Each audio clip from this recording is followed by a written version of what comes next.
You got me thinking about my first orgasm, you know. Mama's Code. Hey, Hey, mamas. mamas. I'm Jess. I'm Erica. And today we've got a special guest. Her name is Ella. How are you? Yeah, good, thank you. Thanks for having me. Today's topic is a bit different to, the usual I've got kids that are driving me crazy up the wall. It's touching a bit more on what biology teaches us as women. So take it away. Tell us a bit about you and tell us your story. Educate us. Educate the world. Yes. Thank you. Thanks for giving me this platform to talk on. I love your podcast and I've listened to a couple of episodes, so you guys are smashing it. So I'm Ella May, or Ella, and I am the founder of Vava Womb, which is a bit of a body positive self-love platform on Instagram.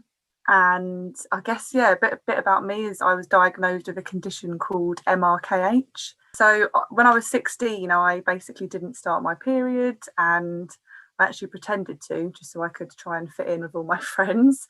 And I had some scans, went to the doctors, and it's obviously something was going wrong, and I had difficulty with sex as well. And then I was diagnosed with a condition that affects 1 in 5,000 women. So MRKH stands for a little bit of a complicated name, and it's a bit of a shocker to hear when you're 16 because it just sounds really like, whoa. It stands for Mayer-Rokitansky-Kuster-Hauser syndrome. And it basically means I will never had a period, and I was born without a womb, so I've got really underdeveloped tiny bits of uterus, but they're completely non-functional. And I do have ovaries, which means I can technically have biological children through surrogacy, but no womb to carry a child, and I've never had a period. And also my vaginal canal was underdeveloped, so when I was 16, 17, I went through a bit of it's kind of treatment, and it was called dilating. But that's a bit about me, and I didn't speak about it for about 10 years, and I'm 28 now, so 10 years later I've kind of gone past the shame and the stigma and everything around MRKH that keeps you silent, I guess, and here I am talking about it publicly, and I've got an Instagram account and supporting others, and also trying to enable other people to tell their stories via Vava Womb. Absolutely amazing, because when we came across your Instagram, we were like, wait, what? People are like, we knew that people were born without womb, but it was mind-blowing because as women, we really should know these things. But no, we're just told, like, at the age of 11, you could start getting your period, then you get pregnant, you have family, you could get raped or this or that. People need to know this, especially if you have a daughter. You've raised her, you won't know this issue until your daughter gets to the stage of having a period or sex, right? Because why else would you know to, for instance, explore your vagina? When she was telling me about it, I was like, what? So wait, she doesn't have a vagina? She was like, no. At that point, in my big age, I didn't know what a vagina was, because I just thought it was like, like the lips and everything on the outside. Yeah. So I was like, I literally envisioned your vagina just like a blob there. And I was like, what is going on? And then obviously I started looking into it. And it's true what she says, because I've read a few of your posts and stuff. And it's that, how can you be a supportive parent if you have no clue about this condition? So the more we talk about it, and I'm assuming you thought it was like a taboo to talk about it because, like you said, you wanted to fit in with like the normal girls. But why can't you be the normal girl? Just because. I think that for me, it's sort of a word that I try not to use, being normal, because I think when I was younger, all the time I was saying, I wish I was normal. And like you said, normal is everyone. We are all normal in our own right. And in terms of parenting and like sex education, I had no idea that there was another way a body could be, like my body was my body, and I thought it was going to be the same as everyone else, because in sex education you're taught at school that you're going to have sex, you're going to get pregnant, you're going to start your period, and that's all you know, and that's all that you think that your body will become. And I've done a bit of poetry about just how I was taught that my body would make me a mum, and it wasn't part of the curriculum and all this sort of stuff. And I think that's why my mum found it really difficult, because she had no idea. She had exactly the same as you. The first thing she said to the doctor was, has she got a clitoris? is she going to be able to have sex? And the doctor was like, yes, of course. So she's got a vulva, which is everything on the outside. But same as you, Erica, when I was younger, thought your vulva was your vagina. And when someone says born without a vagina, you sort of assume that person's got nothing on the outside. But that's why it's so stigmatized. And that's why I think my mission with Abba Womb is just to normalize and educate on the words and what they mean. I did a little post the other day about the fact that people without MRKH that have a typical vagina or vulva have got different length or height cervix. Their cervix is different height. So everyone with a vagina and has got a different length. So with MRKH, we just don't have that cervix part. But yeah, anyway, it is quite a interesting condition. But I do think there's a lot of focus on the vaginal element purely because it's like the media love that word and they love to say women bought that vagina. It's like clickbait, isn't it? They want to get people clicking on that article. Sorry, I was going to say it's almost like we become kind of ignorant to it and we're just like, oh, kind of jump on the bandwagon like, oh my God, she's got no vagina or whatever. And obviously we're here because we want to educate ourselves as well as everyone else, because it shouldn't be a thing where we're sitting next to someone saying, for instance, oh my God, like, I don't know, I got my period, fuck my life kind of thing. But then someone next to us could be sitting there hoping that one day they were, that at least they could experience it for a moment. So the period thing was hard. I think, like, even now, I know how like trauma, like some women of periods wish they didn't have a period because they can be painful, they can be heavy, they can be part of an endometriosis or different conditions. And I think now I'm 28, I kind of think, oh, thank God I don't have a period. But when I was younger, that's all I wanted, because you do want to fit in. And I think not having a period for me is a reminder of the fact that I can't get pregnant, that I don't have a womb. So there's like an emotional trigger to not having a period. But then there's also the element of, actually, I do feel sometimes like, oh, I'm quite glad I don't have one of those, because I hear a lot of the stories about them. And I post a lot of stories on people who have a womb. And then when people do find out you don't have one, they're like, oh, I wish I was like that. But they don't think about the repercussions of it. Yeah, it's connected to the fact that you've got MRKH and the reality of not carrying a child. So yeah, there's kind of two sides to the period thing. There's growing up desperately wanting one, and then there's kind of thinking, oh, it'd be nice to have one because then it would mean I had a womb. But then actually it's quite nice not having one. Yeah. As a bit of a bonus.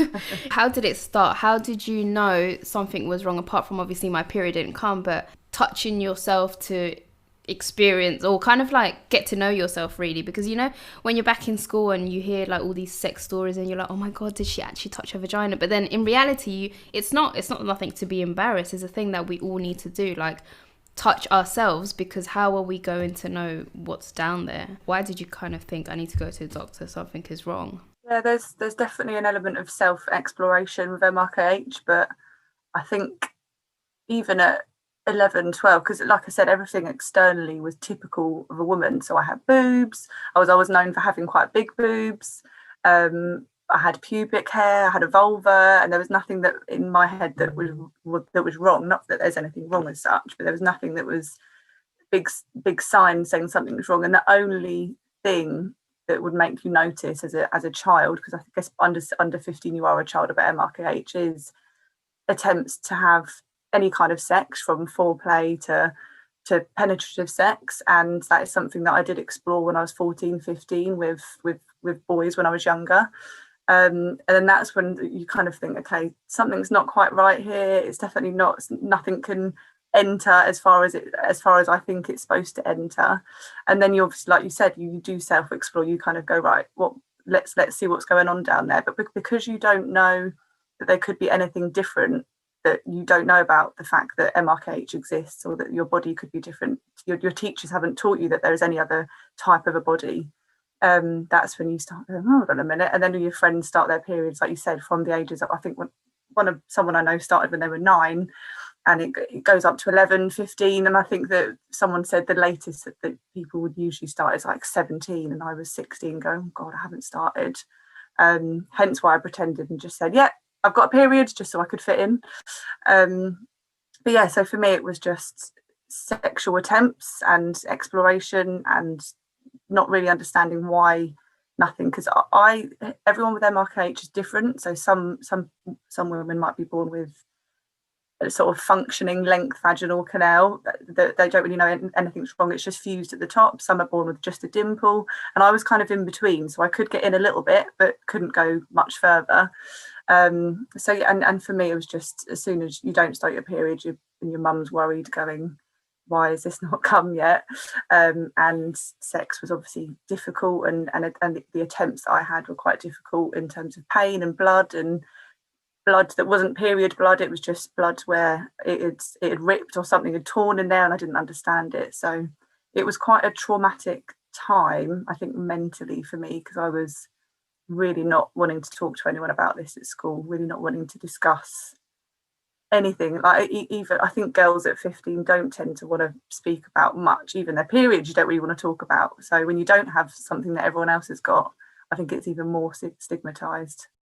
That age anyways, it's really just difficult, because you see your friends that, for instance, they start showing breasts and you're like, they're flat chested, like, but then when each girl would come home and say, oh my god, I did this with a boy, or I had a period, or look at my boobs, I've got a new bra, and I'll sit there like, where are my boobs? I got that. Yeah, it's a very difficult stage. You become a rebel, all of this is going on, your body's changing, it's just a very weird stage, plus having this on top. It's just, and also because, so technically I would have started menstruation at a stage, so I could have been 11, 12, 13 when so puberty did start. So everything, so my female hormones were typical of a female. So I've got the female chromosomes, ovaries that are producing hormones, and the only thing that because the menstrual cycle is the 28-day thing, we're only a few days of that.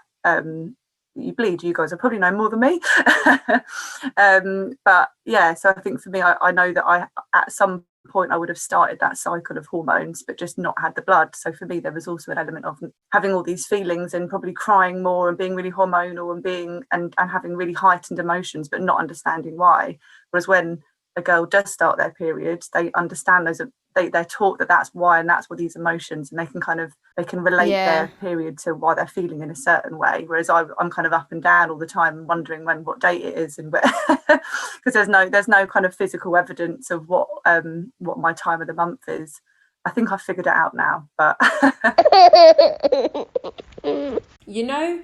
when obviously you were told that you had this condition, what were the following things that you had to do? Did you have to have surgery? Because obviously you say, like, and something I wanted to mention that I researched as well, like you said, newspapers would only use like girl born without a vagina for clickbait, but the condition also has other things. So some people have like heart problems, they're born with no kidneys or malformations. Like there's different aspects of it, isn't there? There's different, like every single person has it differently. Yeah, no, exactly. So this is, and like I said, some with MRKH aren't born without a vagina. Their vagina might be just shorter, and some don't need any treatment. So for those that in the UK, there is, well, all over the world, there are some women with MRKH that choose surgery. So they get a vagina created by I can't remember what it's called, plastic surgery. But in the UK, they don't offer that as much, because dilating, which is basically plastic tubes, which they're almost like dildos, but medical dildos. And there's women with vaginismus. I don't know if you've heard of vaginismus, but it's a condition where your vaginal muscles tighten due to trauma, pain, or anything like that, and that affects, I think it's as common as 1 in 10 women. It might, I can't remember the exact figure, but it's really, really common, and it basically makes penetration impossible. So dilators are quite commonly used by these women as well. But with MRKH, you basically use dilators to slowly stretch your vagina over time. So you start with a small one, or however big it is in its current state, I guess, and then you just work your way up. So you just use these tubes to hold it in there. So I basically did it every morning for 30 minutes and every night for 30 minutes. The big thing I would say with dilating is, to anyone else going through it, is try and associate it with self-pleasure. And I think in that way, you're just it's not gonna be a chore. It's not going to be something that you have to do, and you're not fixing yourself. You're just doing it for you to have a comfortable time in the things that you want to do. So I had a boyfriend and I wanted to have penetrative sex. Not everyone does want to do that. So for me, it was the right choice to dilate. But unfortunately, there's some women, say years and years ago, maybe those that are in their sort of 60s or 70s now, when they were younger, dilating was actually done without consent. So the doctors were doing it to women without them wanting it and just doing it because that was some kind of treatment.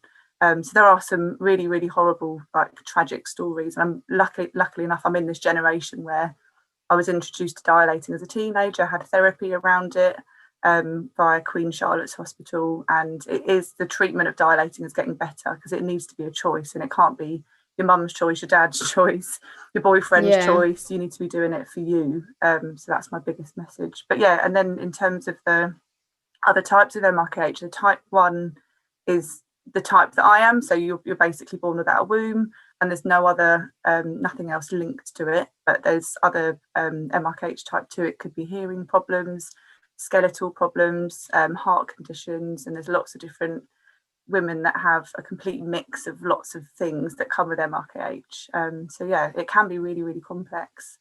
So far, I only think I've got no womb. There might be other stuff going on that I don't know about. Anytime I get a back pain, I'm like, my MRKH. Erica was complaining to me today that she had the worst back pain. Might be that too. I don't know, but I'm just. Do you know what? Obviously, this was quite a while back, but did your mum ever? When did you start your dilation treatment? I was 16, so I'd basically tried to have sex a little bit before I was diagnosed. So they kind of said, "Oh, you've helped yourself a little bit." So I was gonna say, because obviously, if I put myself in that age, my mom at that time was like, "Sex is a no go. Like, what do you mean you've got a boyfriend?" And it's always that thing of, "What do you mean you're having sex?" So for her to know that you're trying to have sex, but now you're actually having to insert these clinical dildos. Do you know what? Let me tell you a funny story. The other day, a couple of months ago, she came. I was on FaceTime with showing her like her grandson, and he was playing with this like a tripod. And I flipped the camera really quickly, and her face dropped, and she was like, "Oh, Jessica, what's that?" And I was like, "What?" And she was like, "What is Leo playing with? Is that your toy?" And I was like, and I showed her, I was like, "It's not a toy, it's a freaking tripod." And she was like, but she went pale to the face, and she was like, "Oh my God, I was thinking it's my daughter inserting this inside her." And like, I'm a full grown person. Like, I've got my, I live with my partner and we've got a child. Clearly I have sex. So what if I've got a toy? But her face was shocking. So obviously we take it back to, for instance, your household, like your mom having to obviously accept that you're going through this treatment. It must have been like awkward, or maybe not awkward, because obviously it was like she would understand you from a female perspective, Yeah, my mum's was quite open about it, to be honest. I think she, as a mum, she was also, and as a woman, she kind of knew that sex and pleasure is important for any person, and she knew that I was only 16, but she knew that at some point I'm going to want to experience pleasure, and you can before dilating, because you've got your clitoris, and most orgasms are clitoral anyway, which I learned later on in life, after the trauma of thinking I would never have an orgasm. But yeah, so she was fairly open. I think she wanted to speak to the nurses about that. I think she said when I was younger, she said, "I wish I would have just bought you a dildo, because I just felt awful knowing that you were in the bedroom with these horrible medical tubes, probably feeling broken and like you were trying to fix yourself." When actually, and she never did, because she said I'd be traumatized with her saying that when I was younger. But I just think that I wrote a little blog about it because it's such a sweet idea. But yeah, so in like a weird mum daughter dildo way. But it was awkward. I remember bringing them to holiday with me once. We went on like a family holiday, and I had my dilators in my bag because I was still like going through the treatment. And I think it's more awkward with like your dad and your brother. I didn't feel too awkward with my mum. I think she obviously knew what it was for. She was the most understanding. She understood the side of it. I think in her head she wanted it to become a method of self-pleasure rather than dilating. So I think she was going down that route in her head. But to be honest, I didn't really speak to anyone about the experience of doing it. I didn't like come out the room and say, "Oh, I've just done my dilating," or just popping upstairs to go and dilate. So I didn't really openly speak about it. They just knew that it was going on at the time. But it's only now, like 10 years later, that I've opened up and can talk about it more, and I can laugh with them about it. And yeah, so it was a bit awkward. But I've actually met a girl that's got MRKH, and she was about 18 when I met her, and her mum was obviously quite young because she's only young, and her mum actually went and bought her like a little bullet dildo, and I just thought it was really lovely just to like open up the conversation that there's no stigma if you want to start doing this as self-pleasure, and we're not going to think of you while you're doing it. Like even outside of the condition, it shouldn't really be a thing where it's like a stigma, like, oh my god, my daughter is it, because do you know what, you're going to do it anyways, regardless if you do it at home or if you do it I think it's a cultural thing with us. Yeah, definitely. Because our culture is very closed. Like, my mum never spoke to me about periods, about sex. It was like frowned upon, like, oh my god, I can't talk to my daughter about that. Let alone go tickle your bean. Because and the thing is, I mean, I say it now because I don't have a daughter and we're not at that stage, but I feel like if I did, I would probably have that open conversation where it's like, look, do you know what? You need to experiment with your body and explore, because you need to know what you're doing and what your body consists of, right? I'm not going to sit there and be like, oh my God, my daughter's got a dildo and it's like 10 inches and what is she doing with that? Like, you go, girl. You get in that shower and use a shower head. But again, like I said, it's very easy for us to say it because we don't have daughters and we're not there. Even my mom once stayed at my cousin's house and she was like, oh my God. So I walked into the room because she wanted me to get something and she had 3 dildos and they were all different sizes. And and at that stage, I already had one. So at that stage, I'm like, oh, really, Mom? Great. What did it look like? And she was like, shocked. How awful of her. Yeah, and I'm like, excuse me, don't act like you don't miss having sex. Like, obviously, when you go through like relationships, did you? Like, I know at the beginning it was really hard talking about it, but did any people ever ask you like, what's happening? Like, say like your first encounters with sex, did the boys ever say like, what's going on, or do they just think that it was working fine? Yeah, see, this was the thing for me. I never had anyone notice, and I only had like a couple of boyfriends when I was younger, you know, and you're experimenting and probably with all the wrong guys. But yeah, I never had like comments or anyone noticing anything in any of like the experiences I had. I went, like, for example, I went traveling for 6 months and slept with a couple of people there, and there's nothing. Once I dilated after 16, 17, and then after that becoming sexually active, there was nothing. And even before that, I think, to be honest, when you're having sex with someone, they're not thinking about what it feels like and how long it is. They're just wanting pleasure as much as you are. And I think that's when I started to relax more, and when I started to realize that actually sex was good, orgasms were good, and I've enjoyed my body, and it wasn't stopping me enjoy sex in any way, shape or form. At the beginning, when I was younger, I think I had a lot of anxiety and just, oh my God, they're going to notice, and I wouldn't relax. So when you don't relax, your body doesn't relax, and you obviously know what happens when your body doesn't relax, nothing works. I think that goes for anyone that's got a vulva or vagina, like not just people with MRKH. So no one's ever noticed. I think it's a nice thing, but there are people with MRKH where people have noticed, or people with MRKH that have had the wrong people and horrible reactions, but I think then you just know that person's not worth it and they're not worth your time. Because to be honest, at that age you could almost kind of blame the guy as well, because if you're both 16 trying to figure out sex, it's a bit awkward. It's a bit like, where does this go? What do you mean? Like I'm a virgin kind of thing. So it's not really, but obviously if the person is experiencing it now when they're a bit older and more sexually mature, then I guess it could be a bit like, how would you tell someone? Like, do you tell them when you're at the bar have a drink, or do you tell them when you're about to start doing the deed? Because so like telling people, for example, I was with an ex-boyfriend for about 4 years, and I never actually told him what my condition was. So it's something that you can keep secret when you know maybe that person's not the right person. I was just too young to like disclose that sort of thing, and I wasn't really ready to tell. Even though I was with him for quite a long time, I wasn't really ready to talk about it, and I still didn't talk to my friends about it. I used to, after a few glasses of wine or vodka, that's when I would come out with the whole, I was born without a womb, and when you get drunk and you cry, that's when I was telling everyone in those situations. But I was never like disclosing those letters MRKH, I was so afraid of Google and people looking at it and like you said, looking at Born Without Vagina, and like you said, Erica, thinking, oh, this person's like a Barbie, they haven't got anything at all. And I think it was only my current boyfriend, who I've been with for 5 years, it was only, I think he was the first sort of person I disclosed to properly when we were friends, so before we even got together. And he came to like a support group meeting with me at Queen Charlotte's, and I just said, oh, I've told you about the womb, but I haven't told you about the vagina element. And I made this huge deal out of it. I was like, I can't believe it, I was born with this. And he was like, that's fine, like why are you so worked up about it? And I think since then I just had a lot of confidence and thought, I'm not going to tell friends. And I was sort of doing these big disclosure texts going, girls, or any of my friends, I'm so sorry I didn't tell you before.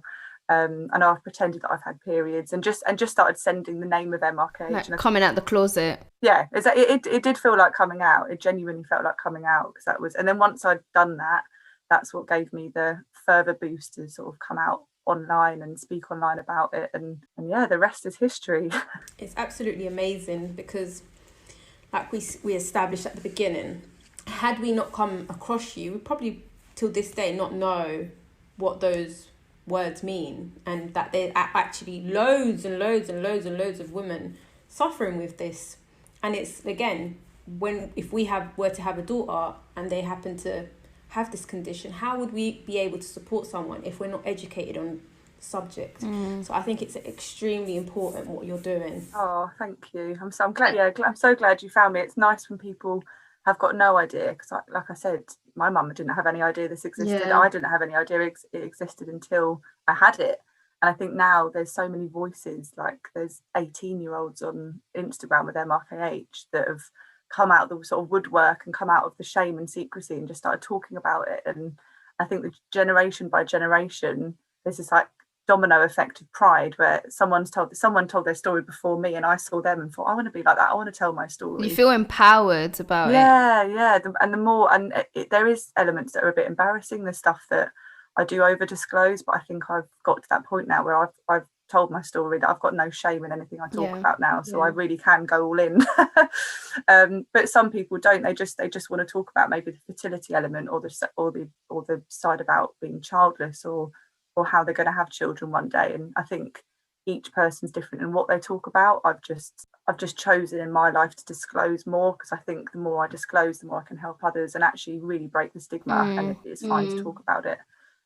But yeah, no, it is nice to see, because if you look at the hashtag MRKH now, there's thousands more posts than there was when I was 16. There was maybe one little mini organisation helping people, and now there's like 3 big charities, there's different pages, different events, support groups, Facebook groups. This Facebook group, it's got about 3,000 people in it all over the world, so it is a lovely community, and it's a weird one to be in, because you don't really want to be part of it, but Mama, I love you. It's not easy talking about it when people are, like you said, asking you, oh, when are you going to have kids, or seeing your friends having kids, and even other women that haven't been able to have this dilation treatment, that they actually physically cannot have any penetration. So if we talk about how you felt kind of about that, how does it make you feel?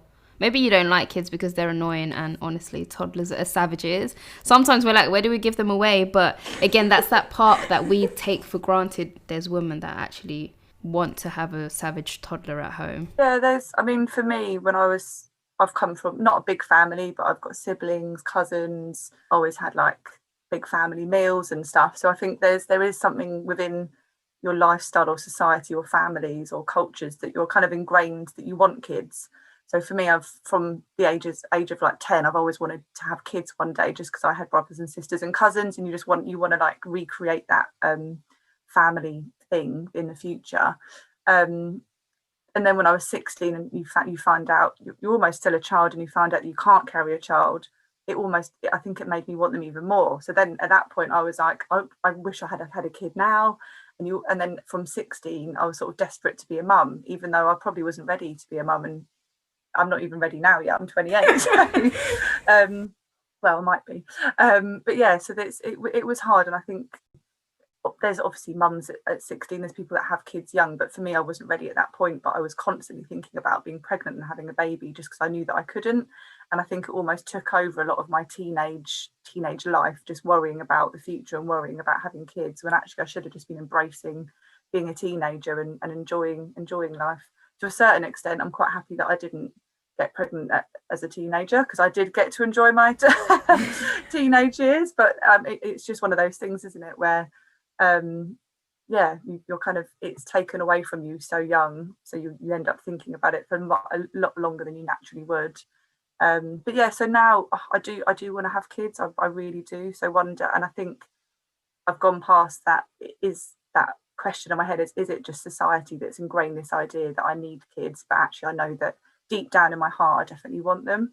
And in terms of mental health, it has really like hit me, and it still does now, because I think I build up such a tolerance to talking about it and posting about it and being really positive. But when it comes to all of your friends are getting pregnant, or they're all having babies and lockdown babies left, right and centre, and everyone's having a family, nothing ever takes away my happiness for other people, because I wouldn't wish infertility on anyone else. So when someone has a baby and gets pregnant, that's lovely, because that means that they haven't suffered and gone through something horrible.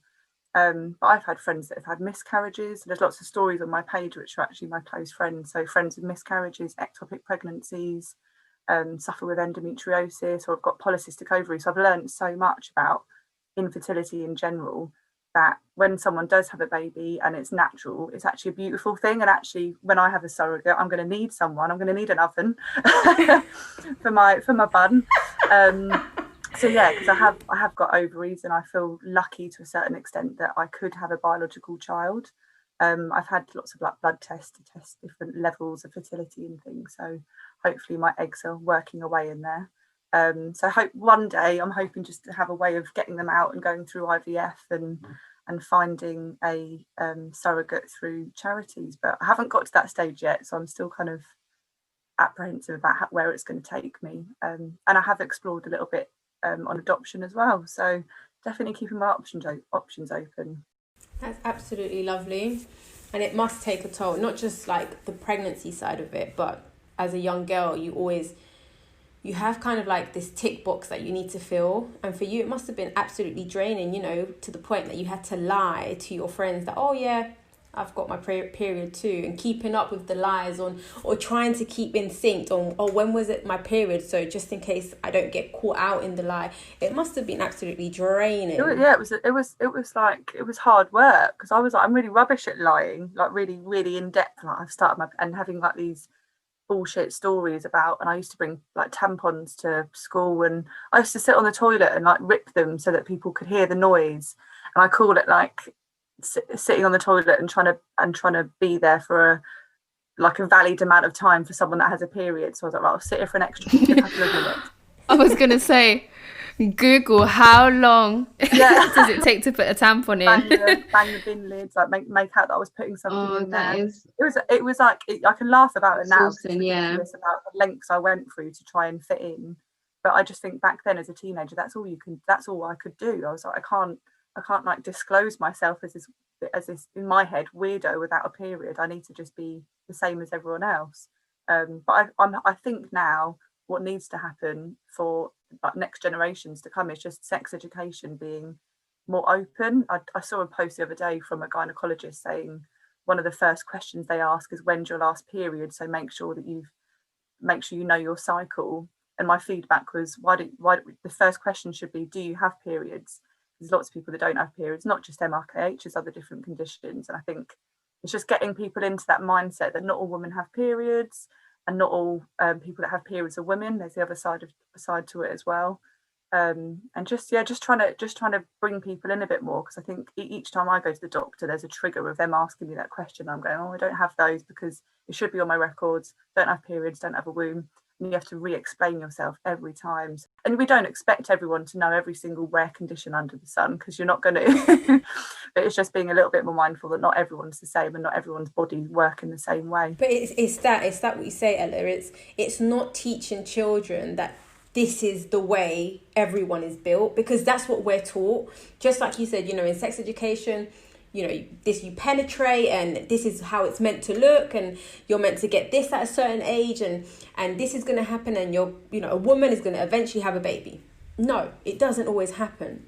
And then this is the thing, they need to educate more. They need to educate our children that there are other conditions. And as parents, we need to also play that role in making our children aware of all these other things out there. Yes, it might, when is the right time is the question, but it needs to be done. Of course it does, because I don't want, my child to be the insensitive dickhead going, oh my God, but this girl doesn't have a vagina, when someone mentions the condition, because it shouldn't. When someone mentions it, he should be like, oh yes, I know it's this, like not thinking like how I thought, like, oh my God, she doesn't have nothing there, because it's ignorance, It's, yes, like you said, we can't know every condition there is, but the most important ones you should. And as a woman, I should know about this condition. I feel like I've been ripped of the opportunity to find out more, because maybe I had a friend that was going through it, but again, like yourself, they didn't feel confident enough to open themselves about it. And even there could be still women now pretending as if everything was okay, because some people don't find the courage like you did. Yeah, and that's I don't know if it's ignorance. I just think it's educate. I just think there's just a lack of education, because when you're at school, you don't learn what a vagina is, what a vulva is, what a clitoris is, how many nerve endings your clitoris has got, what pleasure capabilities. You don't learn all of that. You just learn, like you said, penis in vagina, sex, baby, period starts this age, this is how it works. And I think it's just, the more people are open, I think sex education is changing. I haven't done a lot of research into what people are offering now in like sex ed classes, but I think it is changing. So there's like, even infertility, I think as teenagers, you should be taught that one day your body might not be able to get pregnant, and here's 10 different reasons why, just examples, because like you said, we're not going to learn every single thing that someone might have, but it's just, you need to know that something might not happen. So you should have your period, because that's what typically happens, but you might not get it. For example, there's different conditions that mean you don't have it. And but even for boys and men to understand women's bodies as well, because I think all, like you said, all like young teenage boys expect women's bodies to be a certain thing. But I think the same goes for periods. People with periods, it should be normalised, to be talked about. It's not that shouldn't be stigmatised. So even though I don't have them, I talk about them all the time, because I think that people should talk about them, and it should be open, because periods can be triggering to like miscarriage. They can be triggering to other conditions. They could be like ruling someone's life without people knowing. So yeah, there's just so much stuff. Just stigma in general just does my head in. Even if you don't know it, because you can't know it all, but at least to be able to react in a supportive way rather than pointing fingers. Also, just because we keep saying that the clit has so many nerves, for anyone listening, it actually has more than 8,000 nerves. So your clit is doing big things, Shout out to the clit. Yeah, treat it well. Flick that beat. Mama's Code. The clitoris is amazing. I speak about it a lot. Well, I didn't know that. What age were you when you found that out? Because I only found out from when going on Instagram and Google and stuff. But otherwise, I think we did a quiz the other day with some of my friends that haven't got MRKH, and it came up what nerve endings has the clitoris got, and one of them said 2 million. So yours is on fire. Do you know what? When the first time I had sex, I actually didn't even know that there was a vagina hole and a pee hole. Neither. Because how embarrassing. We peed through the big hole. Yeah, I mean, I was probably way too young to have sex at the age that I did. Mom, I hope you're not listening to this, but I remember after losing my virginity, and obviously I sat there, I got home and I thought, oh my God, my mom can tell that I've had sex. She clearly probably couldn't, but during that week, I remember sitting down and looking at my vagina in a mirror thinking like, oh my God, did she change? But I felt so bad that at the time before I had sex, I hadn't done that. So I felt really bad that why did it take a man to enter me for me to actually explore and look at my vagina properly in depth? So I wasn't actually able to say this is how it looked before sex and this is how it looked now. Not just feeling, but exploring. Like when you first have sex, I'm sorry, but I didn't have an orgasm. I didn't even know how it was meant to feel. So before, like Ella was saying, exploration is important. It's so important. You need to know what you like and what you don't. Explore yourself. If you don't know what you like, how is a man ever going to satisfy you? One man can satisfy. Yeah, how are you going to put that responsibility on him? Yeah. I always think people's first orgasm, not should, because there's no right or wrong way, but I think it's such an important thing to like encourage people's first orgasm to be on their own, so then they know what it feels like, they kind of know how to get there, and then it gets rid of some of that anxiety of what you're supposed to do when you get into sex. Like, can you touch yourself during having sex? Can you, like, do you know what I mean? There's so many things that people are like scared to do because but they, I think it's just, yeah, like you said, self-exploration. But it's good that you did look down there. There's also this big hymen myth.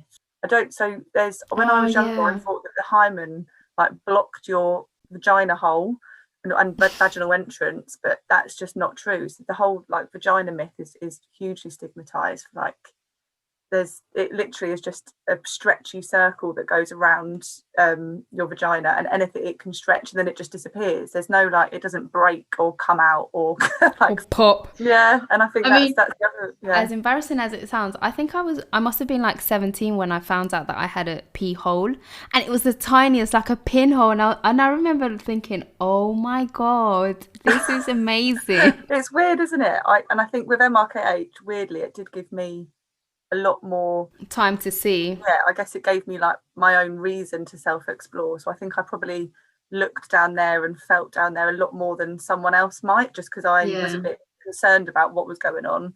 And like you said with the pee hole thing, I was even looking at that once, going, is that my vagina? How is anything going to get in there?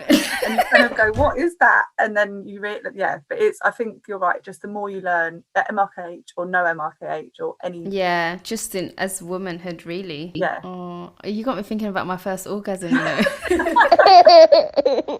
You know, this womb transplant, how easy is it?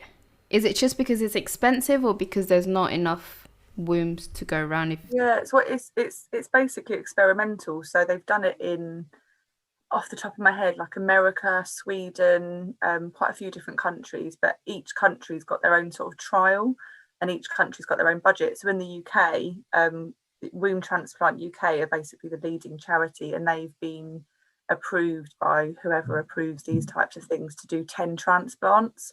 And that's from deceased donors, so from someone that dies that has signed up to donate their organs, including their womb. They would use a deceased donor, or from live donors. So I think they're doing a bit of a mix, but that hasn't started yet, I don't think. And I think COVID's had a big impact on it going ahead. I used to do a bit of help for Womb Transplant UK on the Facebook and Instagram. I don't do it anymore because I thought I have got too many Instagram pages these days. But yeah, so it's in the pipeline. They've got I think funding to do the first 3, and then there's 10 that's been approved. But who knows whether it'll be like a thing that people can just do. But I think going forward it'll be hundreds of thousands of pounds if you wanted to do it privately. So it's really like out of reach for most people in this world that want to have a kid, other than a few.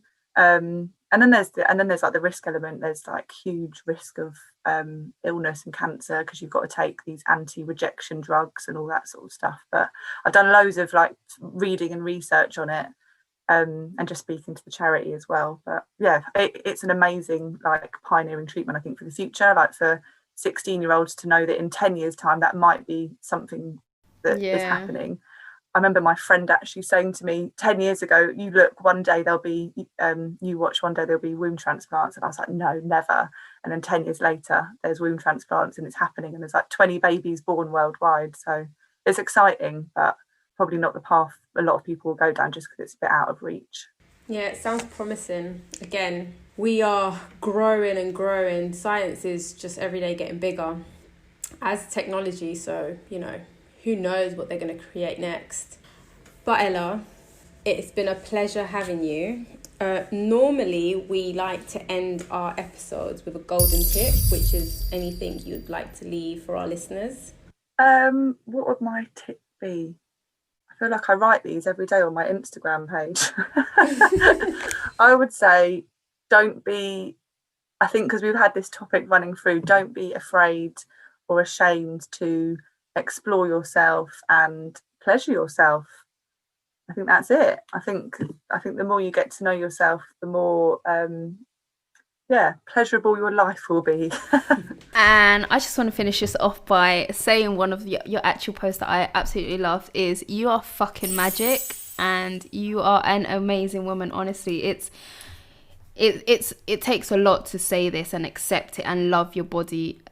Even if you're not there 100%, you know you're at peace with, or you know, we're always going to have our bad days, but just being able to speak this out, it takes a lot of courage and strength. And so many women around the world are, honestly. Thank you so much. That's really kind. Thank you. Yeah, self love is definitely a big old journey.